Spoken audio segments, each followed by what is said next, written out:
Hello guys! So for today's video, may ganap tayo and time check lang, it's 3:41 PM na. So kung mapapansin nyo, magkulimlim na sa labas kasi paulan na nung time na yan and pupuntahan natin yung apartment na dapat nalilipatan ko. Unfortunately, hindi lang ako natuloy for some reason. Pero kung titignan nyo, very beautiful yung place and para ka lang nasa resort kasi may pool siya and ang ganda ng mga room. So, bed spacing nga pala to, dyan lang din banda sa Mabalacat, Pampanga. Ayun nga pala yung may-ari and pupuntahan namin yung mismong room na dapat nalilipatan ko. So, ka-open niya ng room, merong 3 double deck and meron ng 3 girls na nag-occupy ng space and very spacious siya and may aircon pa. Ayan yung CR nila, ang ganda, talagang para ka lang nasa resort. Ito lang yan, banda sa Mabalacat, Pampanga.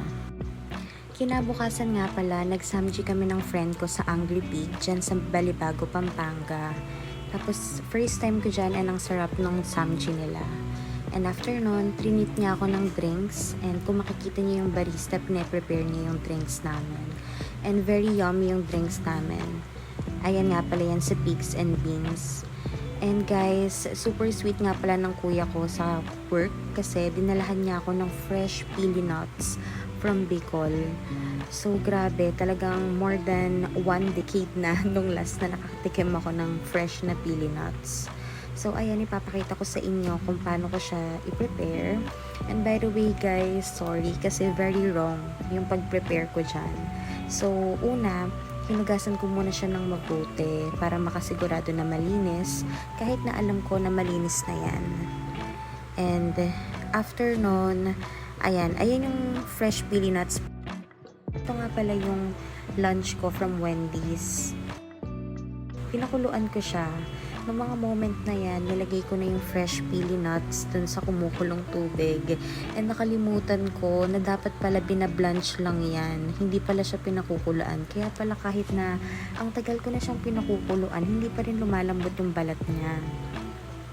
And yung mga oras na yan, inip na talaga ako kasi nakailang bukas na ako. Baka kasi overcook na. Kasi ang alam ko talaga, mabilis lang lutuin yan eh. As far as I know, pwede nga yung ipatong lang doon sa taas ng kanin na niluluto. By the way, yun yung pinaka-favorite kong sardines. And sa sobrang init ko, nagmuni-muni muna ako. Tapos chinek ko if tuyo na ba yung sapatos na nilabhan ko.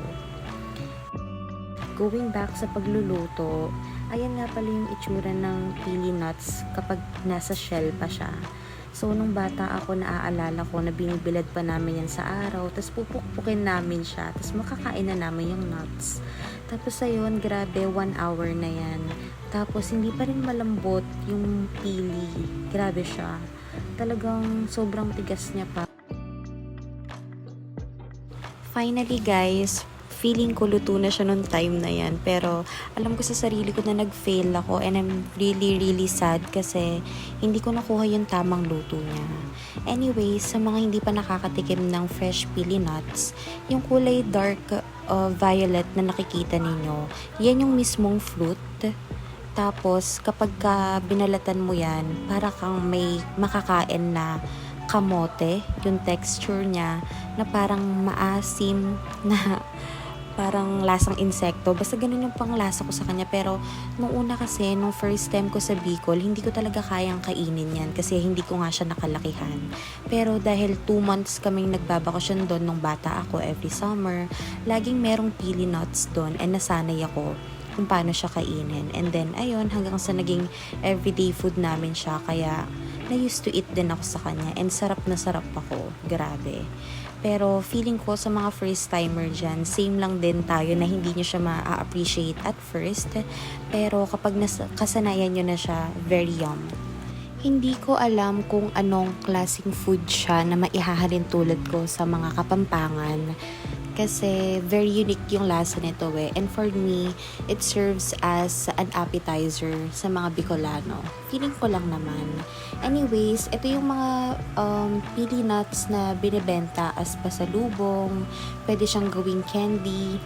And next vlog, ipapakita ko sa inyo kung paano siya pukpukin at paano kainin yung pili nuts.